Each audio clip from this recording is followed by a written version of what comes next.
President Trump has great courage. He faces down the fake media every day.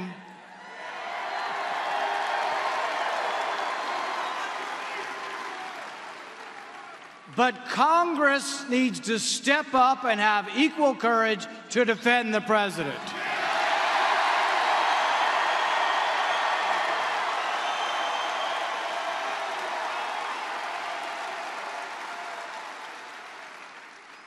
Hunter Biden made $50,000 a month. That's the definition of corruption. We know he got it only because of his family connections. We also now know the name of the whistleblower. The whistleblower needs to come before Congress as a material witness because he worked for Joe Biden at the same time Hunter Biden was getting money from corrupt oligarchs. I say tonight to the media, do your job and print his name.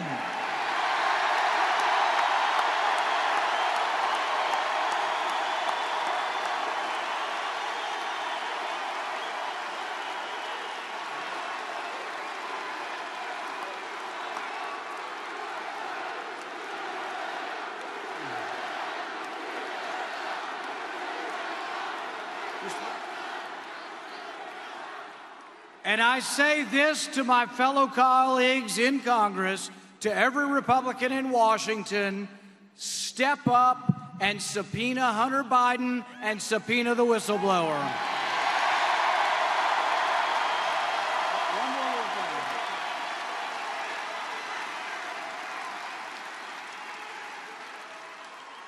And I say to my colleagues, if Shifty Schiff will not let Hunter Biden come, and if he will not bring the whistleblower forward, every Republican in Congress should take a walk and say, this is a farce.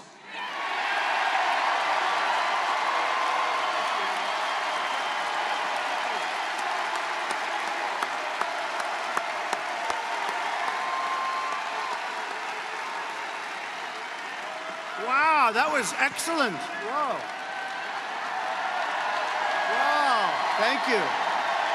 This is Rand Paul apparently jockeying for position against Lindsey Graham to be Trump's most favoritist senator of all, a title that, if the rest of his underlings are any indication, will probably come with some degree of jail time. He's even adopting Trump's inane way of speaking, referring to the House Intelligence Committee chairman Adam Schiff as Shifty Schiff. To be clear, Rand Paul is a 56-year-old man imitating a 73-year-old man whose validation he's desperate for, both of whom are publicly spouting nicknames that would already be too embarrassing for a 13-year-old to use. And all of this comes as Trump and his Republican mouthpieces have fixated on exposing the whistleblower, whose identity, I should add, is protected by federal law. Gotta love how the self-described libertarian is calling for the state to compel by force the release of a legally protected private citizen's identity. Yup, gotta love small government. But that doesn't stop them from trying to do so anyway, and they've seized upon unverified reports from conservative media sources that purport to know the whistleblower's identity, claiming that it's a CIA employee who allegedly had political motivations to attack Trump. But regardless of whether the identity that was revealed is valid or not, the fact is that it is illegal to retaliate against a whistleblower. The Whistleblower Protection Act is a federal law that protects federal whistleblowers who work for the government and report the possible existence of a violation of the law.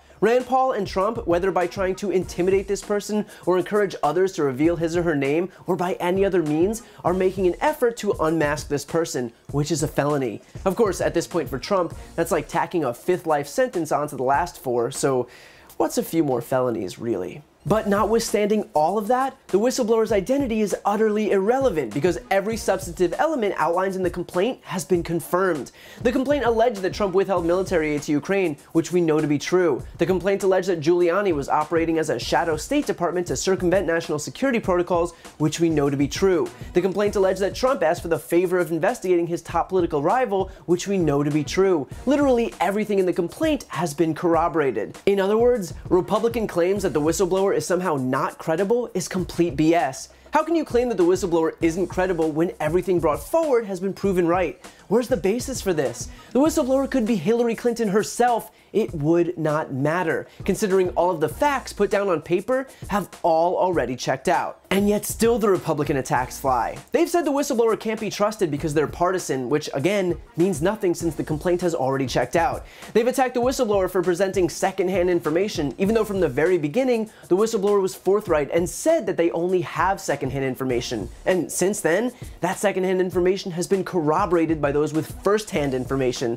like Lieutenant Colonel Alex Vindman, who was on the call and testified to House investigators that Trump did indeed try to leverage military aid on the promise of an announcement of an investigation into Joe Biden, just like the whistleblower complaint alleged. The same testimony was repeated by Marie Yovanovitch, the former ambassador to Ukraine and member of the United States Foreign Service, and Fiona Hill, who served for more than 30 years across 6 administrations, and Kurt Volker, the former special envoy to Ukraine, and Laura Cooper, the Pentagon official overseeing Ukraine policy. And we've just seen the testimony released from Gordon Sondland, the US ambassador to the European Union and donor of $1 million to the Trump campaign, who revised his statement to House investigators once he realized that he probably perjured himself by omitting information to protect Trump, that the president's actions on the Ukraine call did indeed amount to a quid pro quo. If that guy, the guy who donated $1 million, could bring himself to admit that, yeah, Trump did break the law, that probably doesn't bode well for the White House. So the GOP can stake their entire claim on trying to uncover the completely worthless information that is the whistleblower's identity,